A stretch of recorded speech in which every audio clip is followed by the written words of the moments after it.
Mon nom est Alison Train, j'ai 19 ans et je suis pilote du bolide 56 en mode live.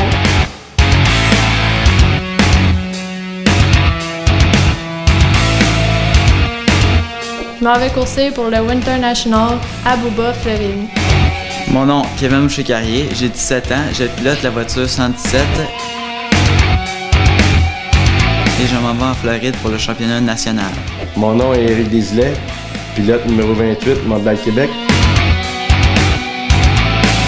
Je m'en vais au Winters National. Alison, ça fait combien de temps que tu cours d'abord en Mode Light? Depuis 2016, ça va être ma 4e année cette année. Ta saison cette année au Québec, qu'est-ce que ça a l'air pour toi? Ça a bien été.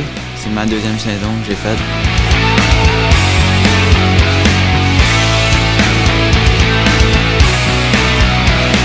Éric, tu es le pilote le plus titré de la série Mode Light. Tu t'en vas en Floride pour le Winter National. Est-ce que ça te met une pression supplémentaire d'être celui qui, sur papier, aurait plus de chance d'aller battre les Américains? Une pression, pas vraiment à cause des statistiques, je suis pas vraiment de statistiques, là. Je le savais pas avant qu'ils me le disent, mais la pression, je m'en vais avec 2 jeunes qui poussent pas mal dans le cul, c'est sûr que tu veux pas revenir de là en arrière d'eux autres. C'est sûr qu'on y va tout le temps la pédale au fond. C'est ta 4e saison. Tu abordes cette saison-là de quelle façon? Comment tu te prépares à aller courir?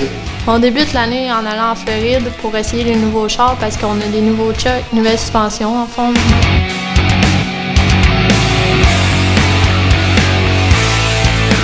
Quel genre de progression tu as eu? Est-ce que tu as senti une grosse différence entre ta première et ta 2e? Quelle a été la plus grosse différence entre ces 2 saisons-là? On a changé de char, donc les ajustements, c'était pas mal mieux la 2e année, le meilleur char.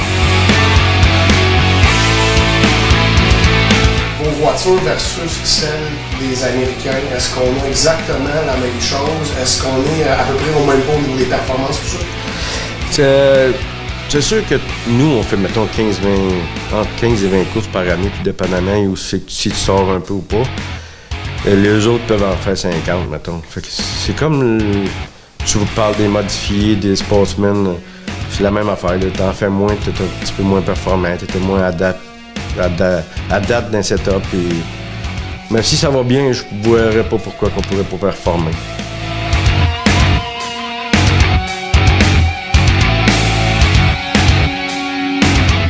Puis là, encore une fois, tu évolues dans un monde de garçons avec les Américains.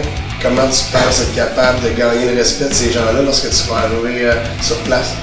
Ben, je pense que je suis une fille et je suis capable de faire ma place parmi les garçons, fait que ça va bien aller pour ça. Tu t'en vas à Bouba pour le championnat national. Une 40aine d'inscrits là-bas. Au Québec, tu as des résultats qui sont solides. La compétition là-bas va ressembler à quoi pour toi, tu penses? Je ne sais pas, j'ai jamais jamais compétitionné contre des Américains, mais j'espère que ça va bien aller.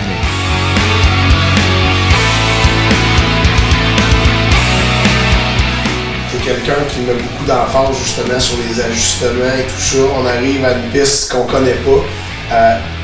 Comment ton livre, comment tu l'as ouvert? Est-ce que tu as fait des gros changements? Qu'est-ce qui a été ton point de départ pour justement préparer la voiture avant de partir?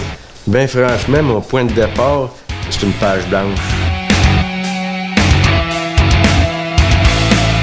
Et, faire le voyage en famille?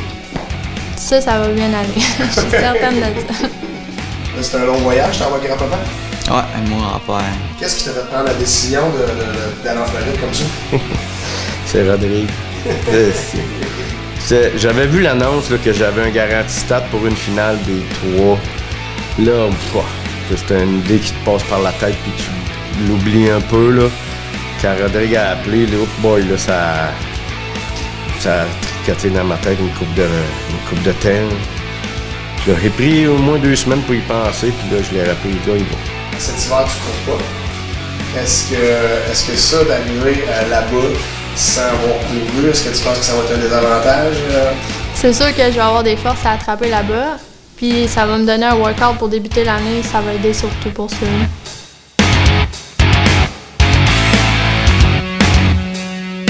Qu'est-ce qui va être pour toi le plus trippant de ton voyage? Les premiers tours sûrement avec les Américains. Dis-moi, dans ta tête, est-ce que tu es capable de les bâtir un?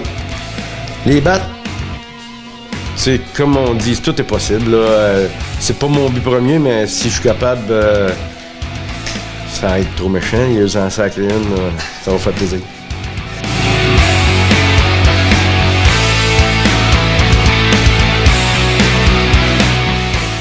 Là-bas, on va être là sur 3 jours. C'est beaucoup de travail sur la voiture. Est-ce que c'est tout Rod qui fait l'ouvrage ou tu vas travailler un peu toi aussi? C'est ça, je vais en faire autant parce que c'est moi qui vais conduire le char, fait que c'est moi qui vais savoir les ajustements à faire. Est-ce que tu t'impliques beaucoup de ce côté-là? Est-ce que tu, des fois, confrontes ton père un peu sur ses décisions quand tu travailles sur la voiture? Oui, parce que moi, je ressens comment l'auto travaille, tandis que lui, il n'est pas à se placer, il voit des estrades. Fait que c'est sûr, j'ai mon point à dire pour les ajustements sur l'auto.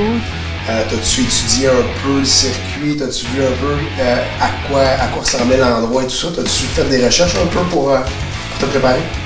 Ouais, c'est ça. J'étais allé voir des vidéos sur les vieux championnats multinationales à Floride. J'étais allé voir ça. Qu'est-ce que tu t'es fixé là-bas comme objectif? T'as-tu des aspirations? As-tu des choses que tu sais déjà qu'il faut que tu réalises? T'as-tu comme un genre de cahier de charge que tu t'es donné? Comment tu vois ça? Qu'est-ce qui pour toi te ferait le plus plaisir en arrivant là-bas? Surtout, j'aimerais ça me qualifier, puis de pouvoir faire la finale, ça serait le fun. Dis-moi donc ton objectif réel là-bas. Qualifier. Mon but premier, c'est de qualifier à tous les soirs. Puis après ça, la performance en finale. Encore là, ça va être le pied au fond. C'est quoi ton objectif là-bas? La finale, me rendre en finale. Est-ce que tu penses pouvoir gagner? Non.